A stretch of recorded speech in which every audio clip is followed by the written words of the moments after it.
नमस्कार बच्चों, कैसे हैं आप सब। मैं उम्मीद करती हूँ आप अपने अपने घरों में स्वस्थ हैं, सुरक्षित हैं।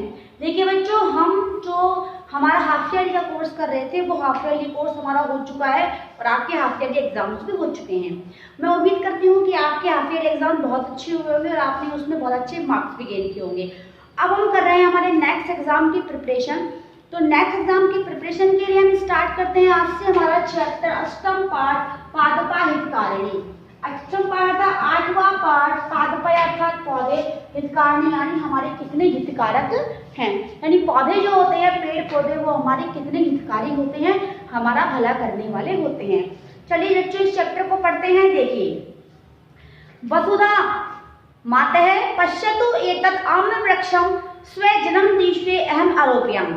वसुधा माता पश्यतु देखो, एतत् आम्र वृक्षम यह आम का वृक्ष स्वजन्म दिन से अहम आरोप्यम मेरे जन्मदिन पर अहम आरोप्यम मैंने लगाया था। माता आम हाँ पंचवर्षई 5 वर्षों से वृक्ष ऐसे यह वृक्ष पत्र शाखा मंजरी भी परिपूर्ण भवति। पत्तों से शाखा अर्थात जो उसकी शाखाएं होती है उससे मंजरी भी, और जो आम के पेड़ में जो मंजरियां आती है जिससे हम फिर कैरी बनती है, उस कैरी के बाद फिर क्या बनता है, आम बनता है। इससे परिपूर्ण भवति पूरा बढ़ चुका है। अधुना शीघ्र में फलिष्यति अब जल्दी ही यह फल देगा। वसुधा अहो वसंत काले कोकिला अत्र गायसन्ति। वसंत काल में कोकिला अर्थात कोयल, जब बसंत की ऋतु होती है, जब कोयल अत्र गायसन्ति यहाँ गाती है। अहम एतम जलेम सेक्ष्यामि कीटेभ्य रक्षिष्यामि मैं यहाँ जल से सेक्ष्यामि रक्षा करती हूँ, कीटेभ्य च रक्षयामि और कीड़ों से भी उसकी सुरक्षा करती हूँ। माता शोभनम बहुत अच्छे, यदि तुम परिश्रमेण एतम वृक्ष यदि तुम परिश्रम करके एतम वृक्ष इसकी रक्षा करोगी, तर्हि मधुराणि फलानि खादिष्यसि तो मीठे फल खाओगी। अस्य फलानि इसका फल शरीर पोषकानि शरीर को पोषित करने वाला, शरीर को पोषक तत्व देने वाला, रक्त शोधकानि च भवन्ति और रक्त को शुद्ध करने वाला होता है। वसुधा वृक्षाणां तु बहु उपयोगिता वर्तते वृक्षों की तो बहुत उपयोगिता है। माता अन्येषां वृक्षाणां विषये अपि ज्ञातुमिच्छामि और वृक्षों के बारे में ज्ञातुमिच्छामि जानना चाहती हूँ मैं। माता शोभनम बहुत अच्छे। अधुना केचिदानि वृक्षाणां परिचयं दास्यामि आज कुछ वृक्षों का मैं तुम्हें परिचय दूंगी। तो देखिए, पहले वृक्ष का परिचय। वृक्षा अस्माकं जीवनस्य आधारा सन्ति। वृक्ष क्या है, अस्माकं जीवना हमारे जीवन के आधार हैं। एते वृक्षा पर्यावरणस्य संशोधनं संतुलने च परम सहायका। एते वृक्षा ये वृक्ष पर्यावरण संशोधने पर्यावरण को संशोधित करने में, चय संतुलने और संतुलन करने में परम सहायक। पर्यावरण को शुद्ध भी करते हैं और उसका संतुलन भी बनाते हैं। एते जीवान बहु कुर्वन्ति और ये जीवों पर भी बहुत क्या करते हैं, उपकार करते हैं। यथा जैसे वृक्षा जीवेभ्यः शुद्ध वायु, वृक्ष जीवों को शुद्ध वायु देते हैं, भोजनम भोजन देते हैं, औषधि औषधियाँ देते हैं यानी दवाइयाँ देते हैं, छायां किंचम आश्रयम अपि यच्छति और किसी प्रकार से भी आश्रय भी देते हैं। पशु पक्षियों को आश्रय देते हैं, लोगों को धूप से छाया प्रदान करते हैं, दवाइयाँ प्रदान करते हैं, भोजन प्रदान करते हैं और शुद्ध वायु भी प्रदान करते हैं। देखिए, वृक्षा पत्राणां पुष्पाणां औषधीनां च आगारा सन्ति। वृक्ष क्या होते हैं, पत्तों के, पुष्पों के और औषधियों के आगार अर्थात खजाने होते हैं। वृक्षों में पत्ते होते हैं, पुष्प होते हैं और साथ में औषधियाँ भी होती हैं। वृक्षेषु अन्यतम अश्वत्थ नामे वृक्ष दिवानक्तम औषधनम त्यजति। वृक्षों में अन्यतम तो सबसे श्रेष्ठ है अश्वत्थ यानी पीपल का नाम है वृक्ष है, नाम का वृक्ष। दिवानक्तम रात दिन, औषधनम त्यजति ऑक्सीजन छोड़ता है। क्या छोड़ता है वो, ऑक्सीजन छोड़ता है, रात दिन छोड़ता है। तब एक है त्वक औषधि रूप में प्रयुक्त और इसकी त्वक अर्थात छाल, त्वक अर्थात छाल भी औषधि रूप में प्रयुक्त औषधि के रूप में क्या आती है, काम में ली जाती है। कहने जानाती, क्या नहीं जानती हो? बोधिसत्व, बोधिसत्व यानी महात्मा बुद्ध। अस्य अध्यय, इसके नीचे ही ध्यानेन बुद्धो भवत्, ध्यान करके बुद्धो भवत् अर्थात ज्ञान को प्राप्त किया था। अर्थात महात्मा बुद्ध ने भी इसी पीपल के वृक्ष के नीचे बैठकर ध्यान से ज्ञान प्राप्त किया था। अनेन एष वृक्ष, इसलिए इस वृक्ष को बोधि वृक्ष अपि कथ्यते, बोधि वृक्ष भी कहते हैं। तुलसी नाम है पादपस्य महिमा सर्वत्र वर्तते, तुलसी नाम के पौधे की महिमा सभी जानते हैं।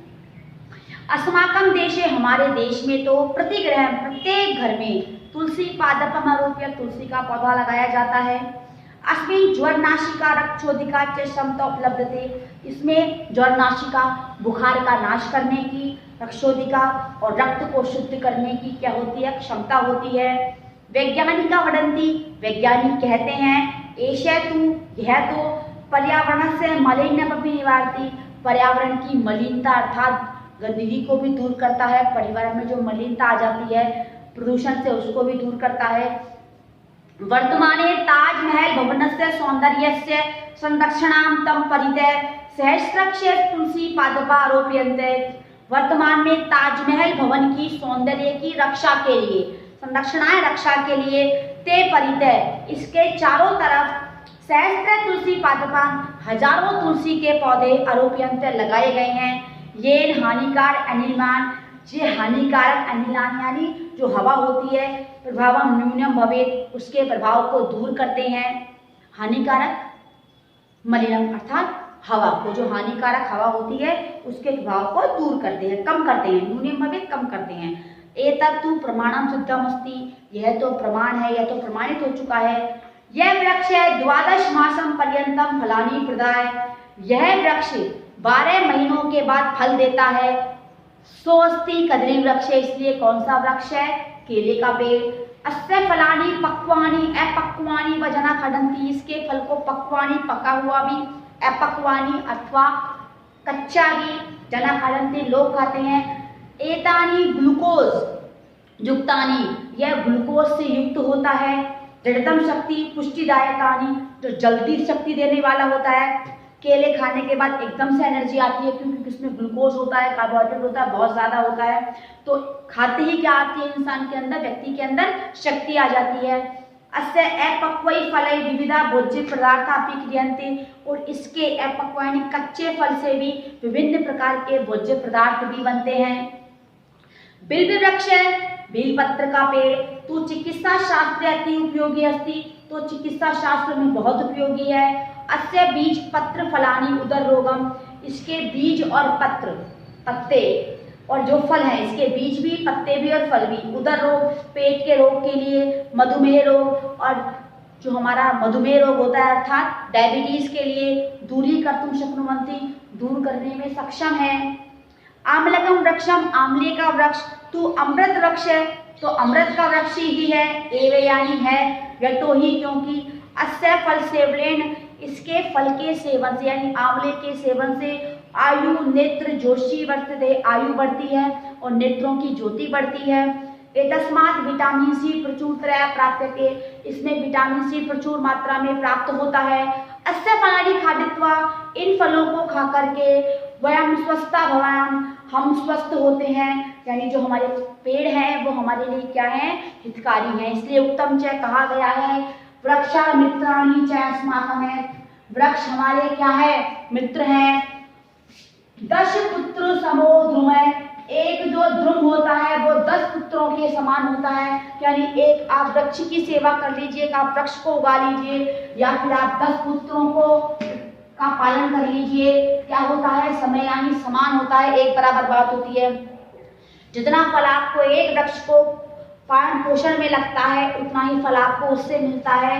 इत्थम विचार में, इस प्रकार का विचार करके, कर्तव्यानि कर करके, वृक्षाणाम रक्षणाम सदा, सदा क्या करनी चाहिए? वृक्षों की रक्षा करनी चाहिए। अर्थात ये बताया गया है आपको कि वृक्ष क्या होते हैं? हमारे मित्र होते हैं।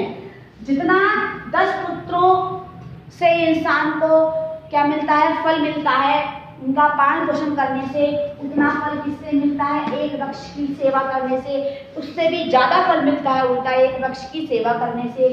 इत्थम विचार, इस प्रकार का विचार करके कर्तव्यानि करना चाहिए और सदा क्या करनी चाहिए, वृक्षों की रक्षा करनी चाहिए। अब देखिए इसके शब्दार्थ बच्चों, पादप अर्थात पौधे, आधार अर्थात आधार, सहायक अर्थात मदद करने वाले, आगार अर्थात भंडार खजाना, अश्वत्थ अर्थात पीपल, औषधाम अर्थात ऑक्सीजन, त्वक अर्थात छाल, जो पीपल के पेड़ की छाल होती है अर्थात जो लकड़ी होती है वो ऊपर की, महिमा अर्थात महत्व, पर्यावरण से अर्थात वातावरण का, मलिन्य अर्थात प्रदूषण, क्षमता अर्थात सामर्थ्य और ध्रुव अर्थात पेड़। तो इस चैप्टर के माध्यम से हमने ये देखा, पढ़ा और सीखा कि जो पौधे होते हैं, पेड़ होते हैं, वो हमारे लिए कितने हितकारी होते हैं और हमें क्यों और किस लिए इनकी सुरक्षा करनी चाहिए। इसलिए आप सभी से निवेदन है कि आप सभी एक एक पौधा लगाएं और उसकी सुरक्षा भी करें।